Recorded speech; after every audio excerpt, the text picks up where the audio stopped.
криптоентузијасти, денес ќе се обидиме да објасниме оваа цела ситуација, затоа што гледам дека многу од луѓето не им е јасно точно што се случува и зошто е толку битен DXY индексот и зошто е толку битно колку е вредноста на самиот долар. Значи, ќе разјасниме некои работи колку што можем повеќе во однос на тоа како Федералната резерва е поврзана со принтањето на долари, а како принтањето долари е поврзано со целиот свет, а при тоа и ќе направиме корелација да видиме како изгледа еден bull market во паѓањето на DXY индексот, односно кога паѓа вредноста на доларот, како добиваме bull market и обратно. Сега, за прв пат, значи, ќе започнеме повторно до оно што веќе неколку пати го објаснуваме и ќе објасниме што уствари представува Федералната резерва и зошто е толку битна на светско ниво. Значи, прво мора да разбереме дека моментално единствена и најголема централна резервна валута во светот е долар. Значи, тоа е оно што е моментално наметнато од страна на Америка и кое што се служи како такво веќе десетици години. Сега, зошто е битен доларот како резервна валута? Значи, сите овие држави треба некако да комуницираат помеѓу себе во однос на размена на добра и услуги, така. Со тоа што кога имаме размена на добра и услуги помеѓу сите овие држави, значи имаме размена во одредена валута. Затоа што ќе биде многу тешко ако сите овие држави разменуваат во своја валута. Односно скоро невозможно. Значи, прост пример. Нема логика зашто, например, Франција со Русија би менувале евра за рубли. Така, затоа што рублите кои што Русија би ги платила на Франција, Франција нема каде да ги користи, освен во комуникација со Русија. Затоа, како резервна валута е земен доларот со цел да се оддели како најбитна валута на светот, која што ќе може да биде разменувана за сите видови на трговија и сите видови на размена на добра и услуги. Сега, кога веќе истата е резервна валута, значи дека мора да има во огромен број, за да може сите овие држави да имаат одредена количина на долари и истата да може да користат за размена на добра и услуги помеѓу партнерите во светот. Сега, проблемот што е? Значи, Федералната резерва принта одредено количество на долари во однос на тоа колку е инфлацијата и на тој начин ја балансира инфлацијата да биде 2%. Значи, ако се сеќавате, погледнавме оној чарт во претходното видео каде што Федералната резерва за себе си има запишано дека ќе одржува инфлацијата на 2%. Со тоа што низ историјата гледаме дека во однос на тоа колкав обем на долари имаме на пазарот, толку имаме и значи ова се каматни стапки на тоа што се практично со овие каматни стапки Федералната резерва регулира колку ќе има долари на пазарот. Зошто? Затоа што значи Федералната резерва, Фед, не може само да одлучи и да принта пари колку сака.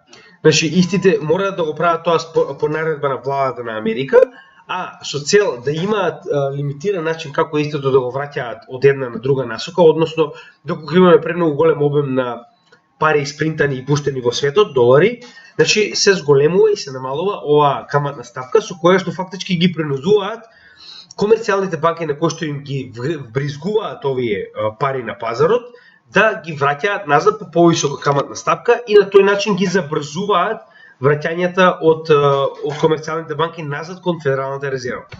Замислете во тоа вака. Значи, една од главните, верувајте ми, значи не е армијата она што ја држи Америка да биде број 1 во светот, туку доларот е. Армијата е само го спроведува доларот на секаде во светот. Односно, каде и да се наоѓа армијата на Америка, наеднаш луѓето и државите одлучуваат дека ќе го користат доларот за трговија во меѓународната трговска цена, односно економска сцена. Сега, идејата во целата ситуација што е? Значи, сега да објасниме како тоа изгледа на самата мапа. Значи, замислете дека не е само потребно принтање на долари само за територијата на Америка, туку е потребно принтање на долари на целиот свет. Со тоа што Федералната резерва од Вашингтон принта одредена количина на долари, која што ги вбризгува преку комерцијалните банки до локалните потрошувачи. Со тоа што овие комерцијални банки, значи во однос на тоа колку земале, треба да вратат назад во сооднос со каматната стапка која што ја има во тој момент. Гледаме дека каматните стапки варирале во целиот овој период. Со тоа што можеме да видиме дека од 80-тите па до денес, значи каматната стапка не само што е падната, туку стигнала до нула. Во поголемиот период од 2008 година па наваќе, каматната стапка за овие пари кои што ги земаат комерцијалните банки од Федералната резерва е нула. Што значи дека истите не треба да вратат никакво повисоко количество на банкноти од она што го земале од Федералната резерва, со исклучок на овој период од 2018 до 2020 така нешто. Значи во останатиот дел од целиот овој период, значи буквално не враќаат никаков процент. Значи колку земале толку треба да вратат. Затоа истите не гледаат причина да брзаат да ги вратат овие средства назад на Федералната резерва и се задолжуваат повеќе и повеќе. Со тоа што ваквите средства кои што се вбризгани во економијата на економија постепено се прошируваат низ целиот свет. Со тоа што како повеќе стануваат, значи корисни во меѓународната трговија, така повеќе сите овие држави стануваат зависни од поседување на одредена количина од сопствениот буџет во долари. И ако не поседуваат, значи тоа е на пример како овие паметни држави би го правеле тоа. Значи колку е побогата државата, толку повеќе би имала одреден дел од својот буџет во долари за постојано да има резервна валута со која што би можела да тргува со останатите држави во светот. Проблемот што е? Овие држави кои што ги гледаме, значи еве сега само да објаснам што е уствари оваа мапа. Оваа мапа е GDP per capita, односно колку луѓето од државите кои што се представени на оваа мапа можат да произведат на годишно ниво во долари. Со тоа што, значи тоа би било наједноставно објаснување, каде што, гледате, имаме држави како Америка, Канада, Европската унија, северниот дел посебно, каде што поединците во државата во просек произведуваат 50.000 и повеќе долари на годишно ниво. Потоа имаме останатиот дел од Европа, на пример, како Саудиска Арабија, понекаде што имаме од 30 до 50.000 долари и ова, да речем, розова боја, во која што имаме од 10 до 35.000 долари, потоа имаме овие кафени, каде што имаме од 5 до 15 и под 5.000 црвените, со тоа што имаме дури и некои како што е Сомалија, каде што немаме никакви податоци, но нели, да се вратиме назад на поентата на ова видео, а тоа е дека колку се побогати државите, толку е поголема нивната резерва во долари и истите доколку дојде проблем како во моментов каде што доларот е многу скап, истите имаат резерви кои што прво им донале профит затоа што доларските вредности моментално се скоро на исто, ако не и малку повисоко од еврото, со тоа што колку се повисоки, толку повеќе значи донале профит на земјите кои што ги поседуваат како резерва. А во исто време немаат потреба да ги купуваат за да можат да направат било каква трговија помеѓу останатите земји. За разлика од тоа, прост пример. Замислете сега на пример некој од овие држави овде, каде што е на пример Индија и останативе мали држави, мислам не се мали, но нели сиромашни држави. Замислете сега, значи или пак афричките држави, да треба да направат било каква трговија во светот, каде што истите немаат доволно средства во својата држава за да може да држат постојани доларски резерви, туку истите мораат да купат долари за да може да направат било каква трговија. Прост пример, да речеме дека ако не се лажам, ова беше Етиопија. Значи замислите Етиопија треба да направи со Саудиска Арабија трговија за обична трговија за нафта, каде што Саудиска Арабија знаеме дека посебно нафтата е секогаш представена и купена продадена во долари. Што значи дека Етиопија треба сега да купи долари на пазарот за да може да ги замени истите во трговија со Саудиска Арабија за да може да купи нафта, да купи значи сурова гориво. Сега, проблемот што е? Колку по вредноста на доларскиот индекс оди нагоре, толку повеќе овие држави не можат да си дозволат да купат, односно нивната куповна моќ се намалува со оглед на фактот дека значи сега каде почнува да се случува овој голем проблем во светот. Федералната резерва одлучува дека инфлацијата во Америка е премногу висока. Така. И сега, што се случува? Кога Федералната резерва одлучува дека инфлацијата е премногу висока, мора да почне да ги качува каматните стапки. Кога ги качува каматните стапки, значи ова се периоди во кои што каматните стапки биле качувани, така, значи како ги качува каматните стапки за да ја намали инфлацијата, така оваа количина која што пред тоа била вбризгана на економската сцена и се расширила низ целиот свет, сега полека се враќа назад. Со тоа што, верувајте ми, прво се враќа од светот, па потоа од Америка назад во Федералната резерва. Затоа што сите овие долари кои што сега моментално се внесени на пазарот преку комерцијалните банки, најнаш комерцијалните банки, затоа што ако се сеќавате веќе разговаравме, значи досега имавме една повишување на каматната ставка од 0,25 и две од 0,75, што значи дека каматната ставка моментално се искачила до 1,75, скоро 2. Значи, скоро сме стасани до 2, оваа прва линија, каде што, нели,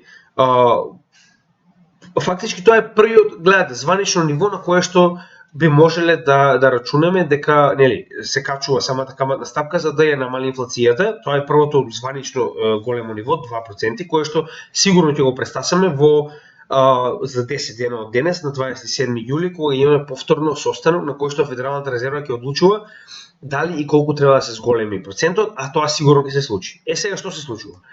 Како повеќе се зголемува овој процент, така повеќе се зголемува долгот кој што комерцијалните банки го имаат кон Федералната резерва за парите кои што ги позајмиле, односно кои што ги земале за да може да ги вбризгаат и да ги поземат на останалото дел од светот. Сега што се случува? Замислете дека истата таа Етиопија, например, за да земе заем, мора да побара од некоја од овие огромни комерцијални банки. И сега, значи, го упростувам. Не е така едноставно, но го упростувам за да може да разберете како тоа изгледа. Значи, ако претходно овие комерцијални банки давале на државите ни светот, например, заеми со, да речеме, 2% каматна стапка, затоа што истите не плаќаат никаква каматна стапка на Федералната резерва, да речеме дека даваат 2%, така.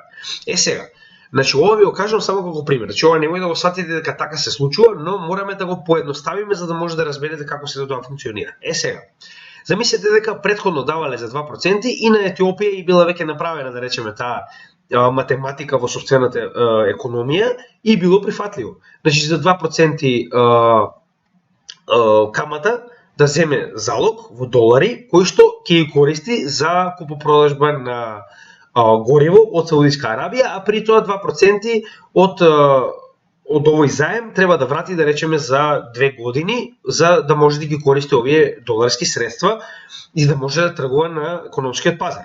Така, сега, проблемот што е, кога Федералната резерва одлучува да ја зголеми каматната стапка, како оваа ситуација сега веќе почнуваме да ја зголемуваме на 1,75, значи кога тоа ќе се случи, тоа значи дека сега веќе овие комерцијални банки не можат да си дозволат само 2% да бараат. Сега веќе ги мора да бараат 4%, затоа што истите мора да вратат на Федералната резерва, а со тоа ќе останат без профит ако ги даваат овие камати, овие кредити со таа претходна каматна стапка.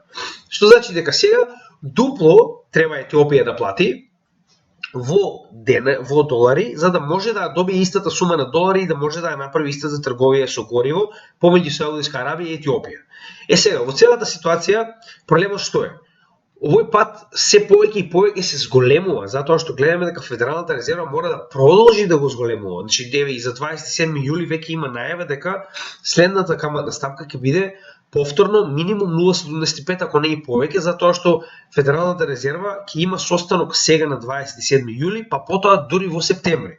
Што значи дека ако треба да промаши еден месец, односно во август да нема состанок, каде што можеби инфлацијата ќе порасне уште повеќе од 9,1, ако тоа се случи, они мора тоа да го превземат, да го земат во предвид и да зголемат каматната ставки дури и повеќе, затоа имаме одредени, да речеме, стручни лица кои што најавуваат дури можна и 1%, не 0,75, туку 1% каматна ставка врз оние 1,75 кои што веќе ги имаме, за да може што повеќе да се зголеми ова прибирање на доларски средства назад кон комерцијалните банки и назад кон Федералната резерва, за да се намали оваа инфлација од 9,1%.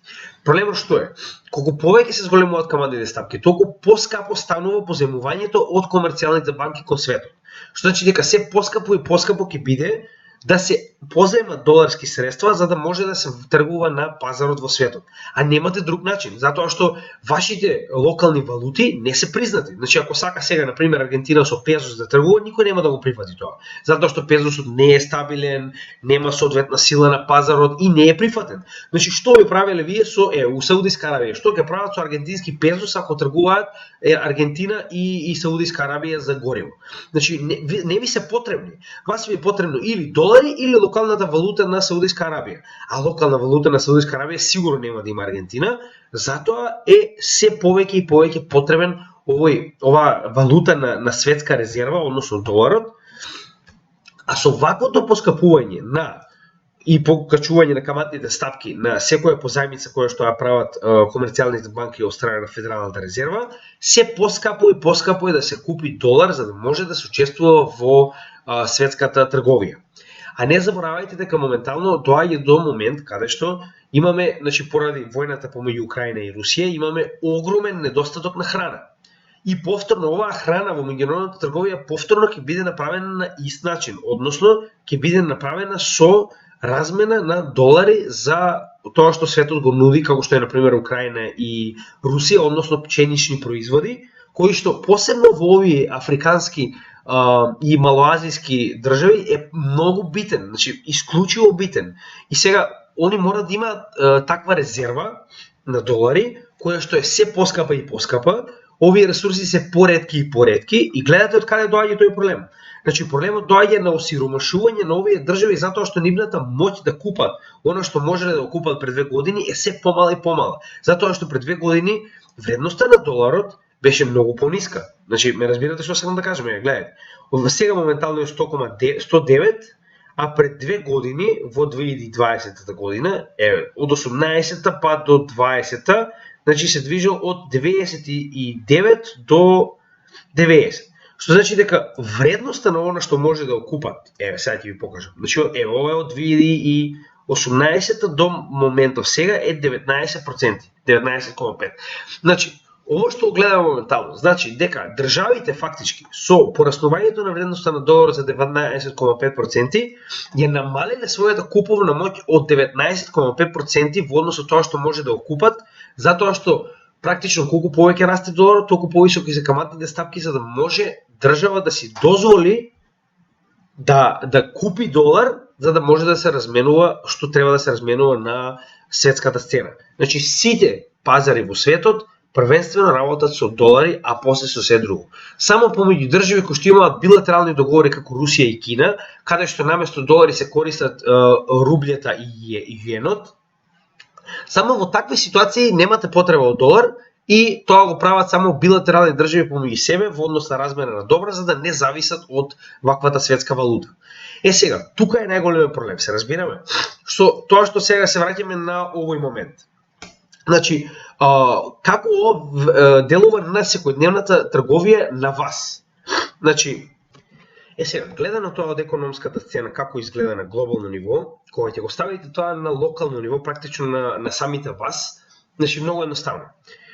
Кога се зголемува овај interest rate hike, така се нарекува, односно зголемување на каматните стапки, се намалува значи самата економија со тоа што видовме. Колку повеќе е голема каматна стапка, толку помалку долари на пазарот, толку повеќе луѓето се склони кон значи не тргуваат, се обидуваат да зачуваат што може повеќе долари, не ризикуваат, не внесуваат во берзи, во криптовалути, во било што е ризично, односно се обидуваат да го намалат ризикот што може повеќе, со тоа што дополнително гледаме дека самиот економски раст опаѓа, значи не е во комплетен раст. Дополнително можеме да видиме ситуации во кои што ќе има значи отфрлање од работа голем број на луѓе, значи ќе се зголеми невработеноста на пазарот и слично.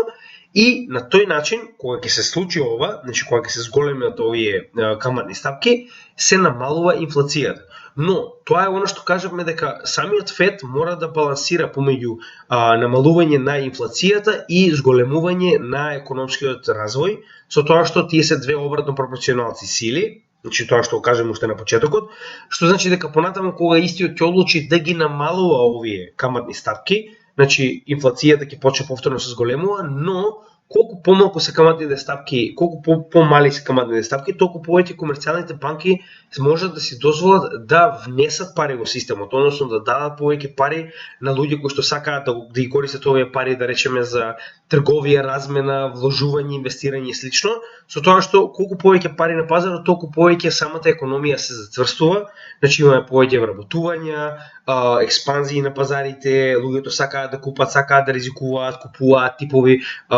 инвестираат во ситуација како берзи, како криптовалути и слично, што значи дека многу едноставно, гледате. Значи сето тоа е фактички центар на моќ кој што колку повеќе дозволува доларските средства да бидат распространети низ светот, толку повеќе економијата се опушта и се експанзира и на тој начин нели доаѓа до користење на оние ризични средства како што криптовалутите, што вас ве интересира, и обратно.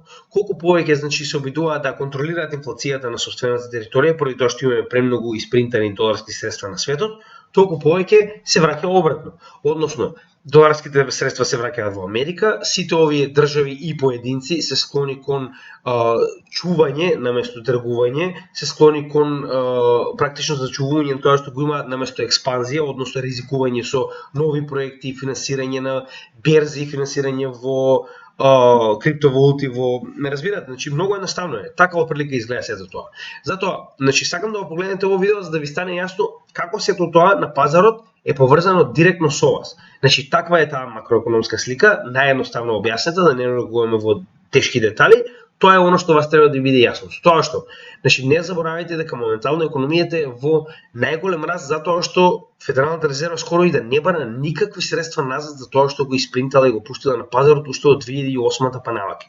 Со тоа што, значи моментално да, мора да зауздаат оваа инфлација затоа што ваква инфлација не сме имале уште од 80-тите. И затоа мораат, значи, да ги кренат овие каматни ставки и тоа ќе видиме доколку, нели, значи секој состанок од сега па натаму ќе гледаме како истите ќе бидат кревани понатаму, со тоа што мораме прво да добиеме заоблување на она, се сеќавате она што го разговаравме во однос на самата инфлациона стапка, која што се уште не е апдейтирана, треба да се апдейтира овие денови, каде што е 9,1, е апдейтирана. Значи, гледате го, ова е огромен раст, каде што мора истиот да се заобли, односно да почне да се витка надолу, со тоа и ќе почнеме да увидуваме дека каматните ставки кои што веќе се донесени, почнале да имаат дејство, но не заборавајте дека за ваков тип на дејство потребно е време. Затоа ви кажувам дека, значи, понатаму самиот маркет ќе крвари поради тоа што потребно е време сите овие каматни ставки кои што се ставени да изреагираат на локално ниво, за понатаму да изреагираат на глобално ниво, односно да го соберат потребното количество на долари назад во Федералната резерва и на тој начин да ја намалат инфлацијата. Но тоа не може да се случи преку ноќ, затоа и гледаме дека инфлацијата сама по себе се уште расте, а ова е веќе четврта каматна ставка, повишување на каматна ставка која што ќе ја добиеме во 27 јули и затоа значи мораме да го земеме тоа во предвид. Потребно е време за истата да почне да делува. Сега, да видиме како тоа делувало до сега на пазарот во однос на нашите неколку на нашите неколку досега познати, 3 познати булрани и да видиме како во споредба со доларскиот индекс, со доларската вредност се одразил на биткоин чартот.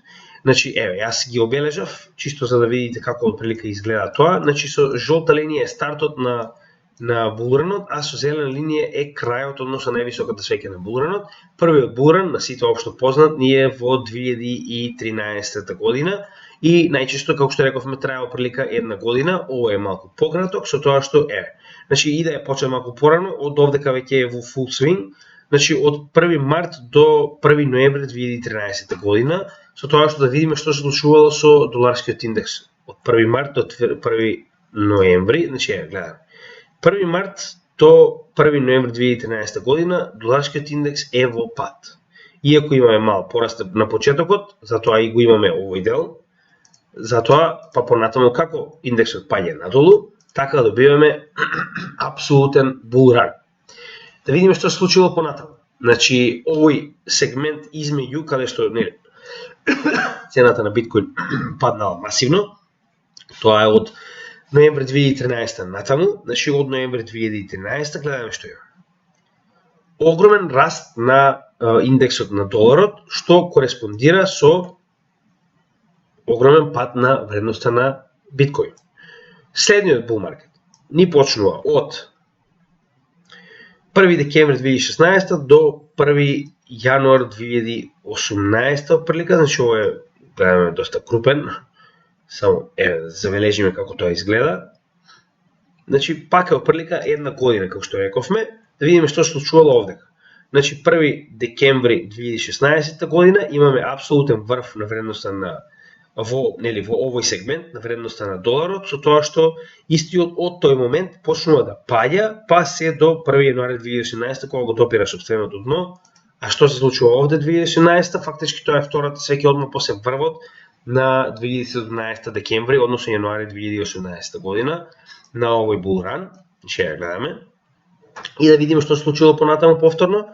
Значи од 1 јануари 2017, значи 1 јануари 2018 имаме нагорно движење на вредноста на доларскиот индекс и тоа солидно нагорно движење до почетокот на следниот bull run, а тоа е 1 април 2020 година. Да видиме дали е тоа така. Значи гледате, движење на доларот нагоре, сето ова е или во паѓање или во некој видна, да речем, акумулација во овој период, во bear marketот 2018-2019 година, со тоа што следниот bull run ни почнува 1 април 2020 година, 1 април 2020 година, повторно имаме масивен пад на индексот на доларот до 1 април 2021, односно една година, како што рековме постојано.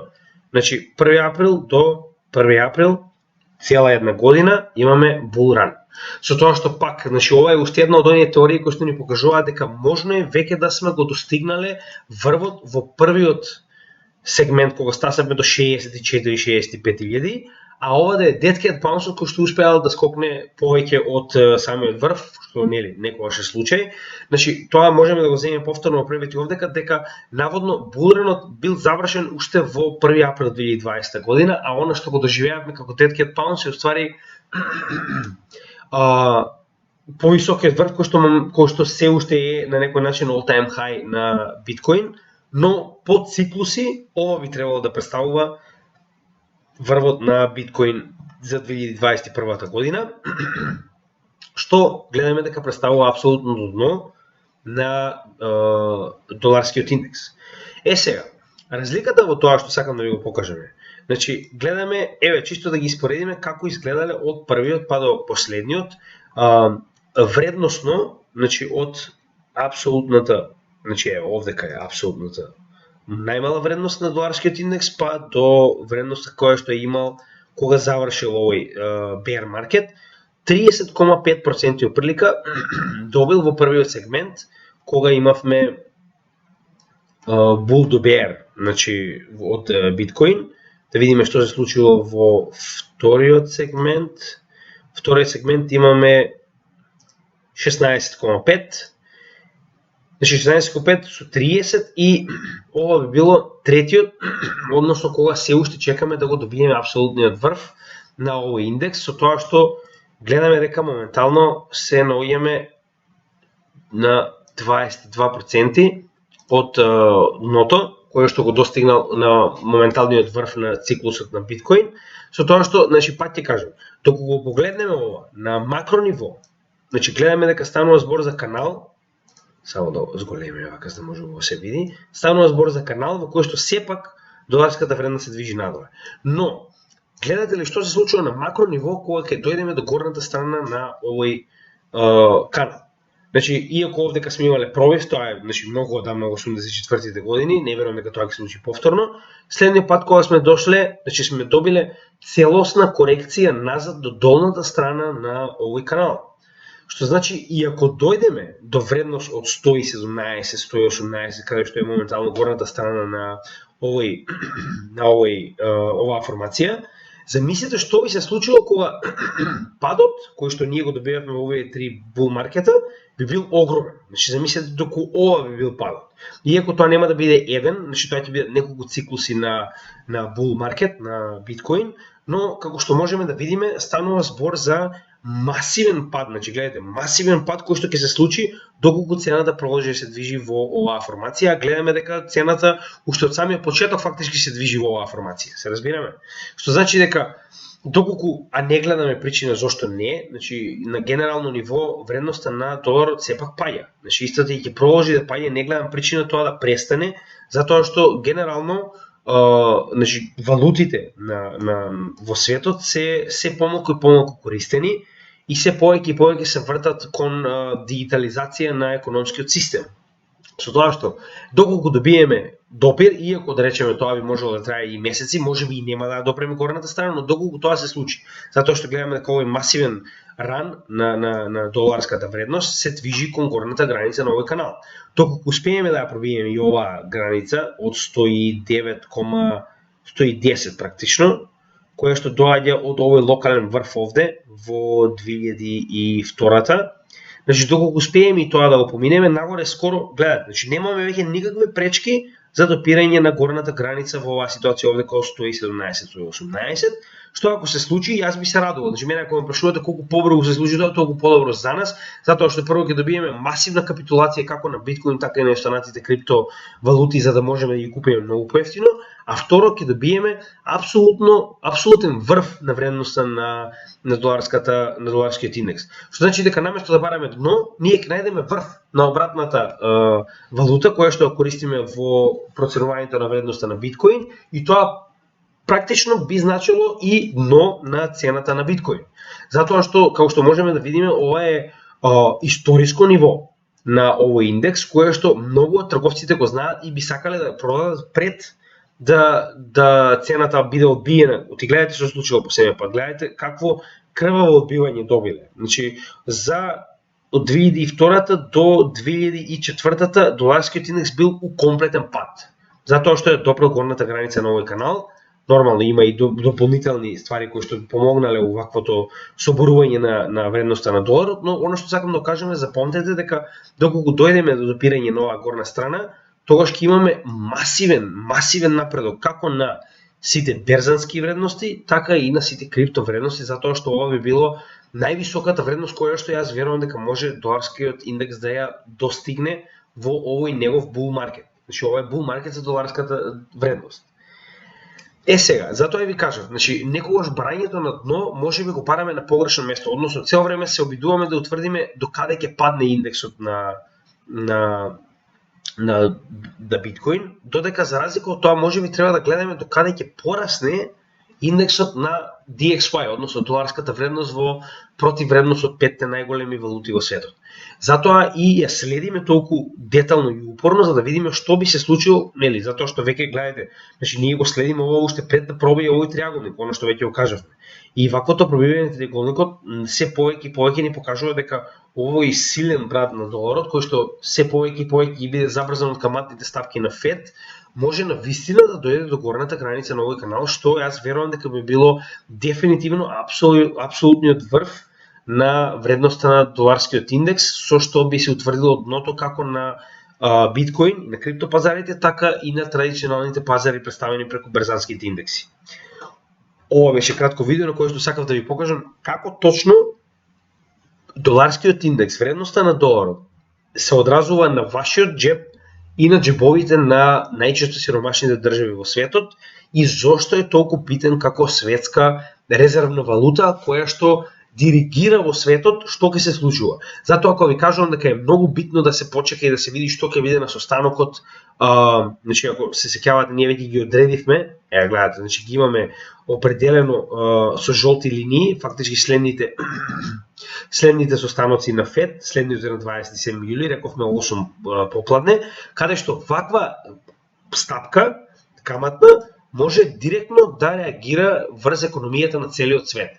Вака и поради оваа причина, значи ваквите каматни стапки кои што ги става Федералната резерва на целата количина на долари во светот, делува и на вашиот джеб и ви објаснив како. Ви благодарам уште еднаш што следевте нашата програма на каналот Криптогемиџија. Се надевам ви се допаѓаат овие содржини кои што ги препремам за вас. Значи, ова е само објаснување на генералната економска политика и како истата е моментално поставена со доларот како светска резервна валута и затоа и, значи, ова се некои работи кои што мораме да ги објаснуваме постепено, кога имаме, значи, буквално ова е солиден момент за да можеме да покажеме како се да функционира и зошто е тоа битно и ги користиме овие моменти за да можеме тоа да ви го доловиме вас, за да видите како тоа вас ви делува на вашиот джеб и зошто се овие работи битни. Значи, следење само на криптопазарот нема да ви донесе профит доколку слепо гледате само во еден сегмент од целиот економски пазар на светот. Значи, мораме да го гледаме економскиот пазар како целина, каде што сите овие појави кои што ги гледаме на пазарот ни делуваат и ни диригираат, например, што можеме следно да очекуваме.